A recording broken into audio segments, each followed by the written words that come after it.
TRIXIE MATTEL. Look at her. Look at her. Yeah. Hello, everyone, and welcome to Look at Her, the Hey Qween Pride after show where our celebrity guest looks at some of her besties and worsties, the queens she's played with, slayed with, or even laid with. And she'll spill a little tea. Ooh. Oh, it's so hot. Or, do you like that acting? Or throws little shade, if she has to, or just tells us something that we don't know. Our guest today is the one and only doll, Miss TRIXIE MATTEL. Yeah.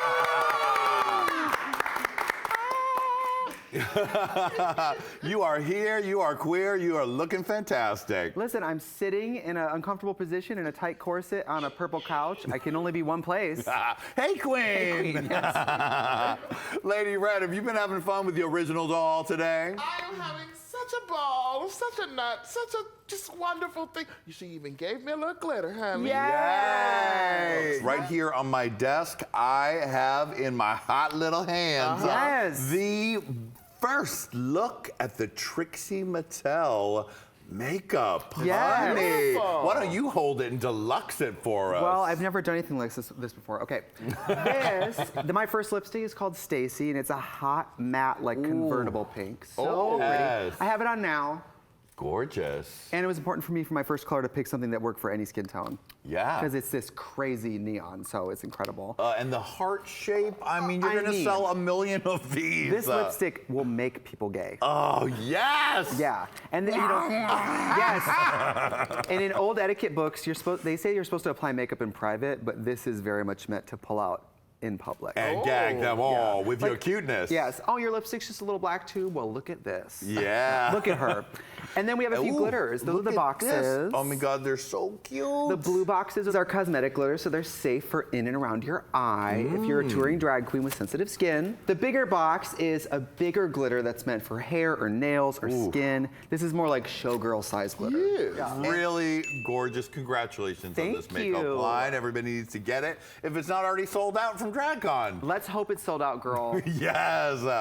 Speaking of sold out, look at this slut right here. Yes. The beautiful Eddie Danger is here. Yes, that's right. People don't comment that Trixie's cringing. They know each other. Okay. I know him, and I give him my consent. Right. Okay. Eddie, give us a little spin. Yes. All right, hop away, you sexy little bunny. A little pickup line. Would you like to piss in my ass? No, I'm just kidding. No, that's a line you use after you've been picked up. Yeah, you don't start with that. Yeah. All right, now Trixie, you know how to play this game. You've played it more than anyone else, I think, actually. Yes, and I will say, you guys sometimes, you have great interviews, but some of these hookers, their look at her is juicier. That's where you really get like the, ooh. You know. Yep. And hopefully you'll be giving us some of those moments today. Yeah, and some of the pictures you choose, I'm like, oh, don't look at her, you know. I'm excited. I wonder who you picked. Well, we'll see. Because you guys always do a mix of like, the easy, like this is your best friend, and then you're like, anyway, we've got your bully from 8th grade. Like, you know. So let's see who you got. Let's see who we got. All right, look at her. Oh, it's the Farrah. one! She is the best. She's like my favorite. I mean, like my desert island drag show. Okay, if I was on a desert island, I could only bring one drag cast. I would bring Tammy. Farrah is like top of my list. I mean, Farrah is like the sweetest, and I'm all about celebrating drag queens for what they're good at. Like, she might not be doing long division, okay? And like, but she is the sweetest, nicest, most beautiful drag queen in the world. And by the time this comes out, everybody will know we're doing a highlighter product together. Wow. Yes, so working with the Duchess of like the technology of applying highlight. Yeah. I mean, she really, I think people think she's like this like young, kind of like ditz. But she actually, like, if there's one thing she takes very seriously, it's drag. You know, like I was in her drag closet and it was a fucking mess, but like everything was so gorgeous and beautiful. And I was like, she really gives a fuck, you know?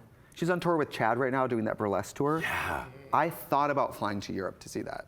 That's how much I love her. Sounds so good. Yeah, she's the best. I think I look like her. I know that's like a lot of delusion, but It's like it's sisters. yeah, funhouse me or sister. All right, look at her.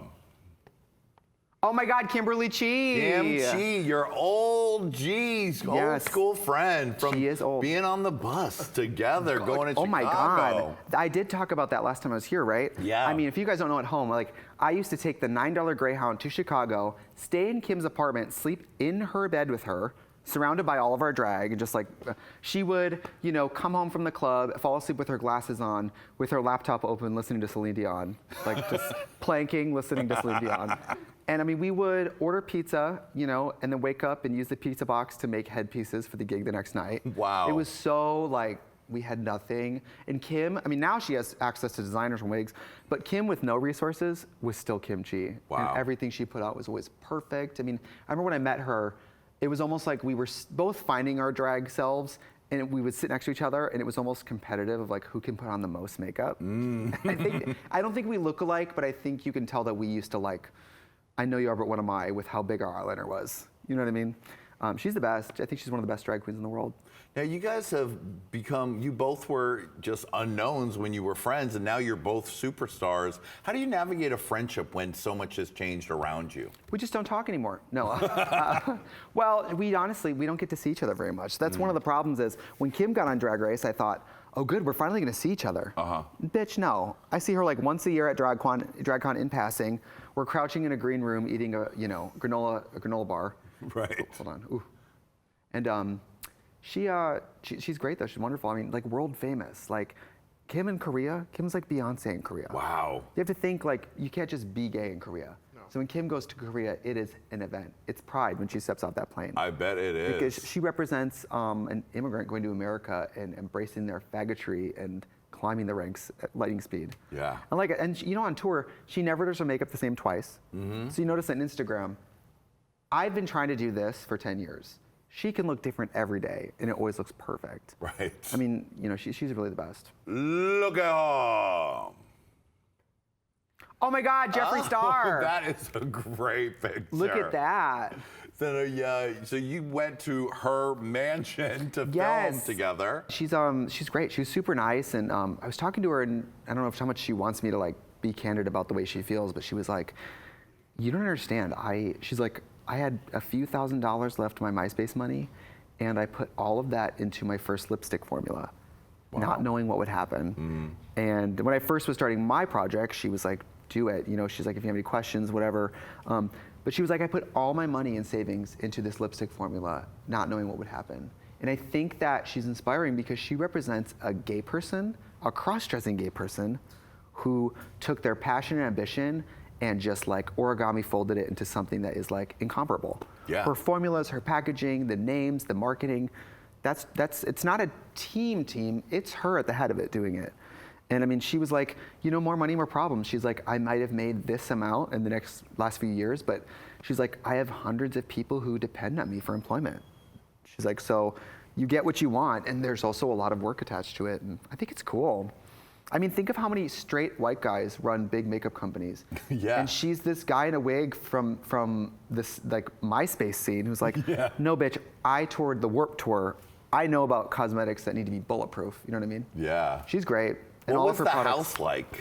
Oh, beautiful. She was in the middle of renovation, so it's funny to watch a rich person get embarrassed about like a tarp hanging up. I was like, I think it's cool. I understand that you're having a custom closet made. I guess I'll work around it.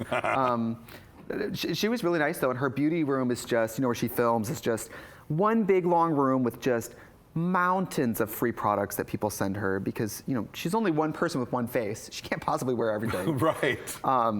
So she was really great, and she sat and she has the tiniest little skinny body, and she gave me all freedom. I was like, well, what do you want me to use? She's like, use whatever you want. I feel bad for her because she's so gorgeous and she had to have my makeup on, but I think she still looked pretty good. This was a great look. Yeah. It was really fun. Okay, look at her. Tammy Brown. Oh, bitch! Tammy, I mean, listen. She is the best. I think that, do you know Matthew Anderson once said that of all the drag queens from Drag Race, Tammy Brown's the one person, he wouldn't change a thing about her makeup. Wow, really? Yes, because love her or hate her, everything Tammy does is with complete conviction and like vision. Like when she's up there singing about a drag queen anthem about helping the universe and like the forests, walking children in nature. Yes. She like, it's not a joke to her. She means it. She like posts pictures of her Instagram. I mean, she does a weekly show where she's on Instagram Live singing songs and telling jokes. And sometimes it's 20s of 30s of people. Yeah. But she is like absolutely in it to win it. And I think that's great. What was a fun story from taking her to Australia? Because that was a tour I would have liked to have been a fly on the wall for. Oh, I mean, any night of the week, she was just so beautiful. She would ride to the gig in a vintage scarf tied around her face, like full Grey Gardens. Wow. And she'd be sitting in the back of her car with her perfect lashes. I mean, her lash artistry is so good. You know, other drag queens even pay Tammy to make them lashes. Like Wendy Ho, Manila, there's a lot of drag queens that wear just Tammy lashes. Amazing. Because they're the best. And Tammy, like I said, I mean, the immigration thing, Tammy at immigration is like, yeah, I'm a cross-dresser, I'm here to cross-dress. And they're like, okay. Yes, Me yes, at ma'am. immigration, I'm like, I'm a comedian, I'm a musician. Tammy's like, no, I'm gonna put on a wig and panties. Right. She doesn't give a fuck. I'm a porta potty prostitute. Porta potty prostitute, yes. And I've seen her perform for audiences that might not totally know her, and she slays them. She tells the story and she convinces them. And she seems like she must be fun to hang out with on the road, because when it's your tour, you could bring any girl you wanted. Yeah, she's very social, she's very bubbly. She does understand that during the day, I'm like, I would not like to go to brunch. I will just stay in my room in the dark. But she does get like, one time she was like, well, we're going out shopping, but we didn't ask you because we know how you are. So she's very like, I don't think she loves that I'm a little more of a loner, but she knows that I worship her. And anytime, like when I was touring Super Bowl Cut, they're like, we need an opener. I'm like, I only have one phone number to call. This is the only person. Look at her! For part 2 of Look at Her, click here. For more incredible episodes of Look at Her, click down here. And don't forget to subscribe!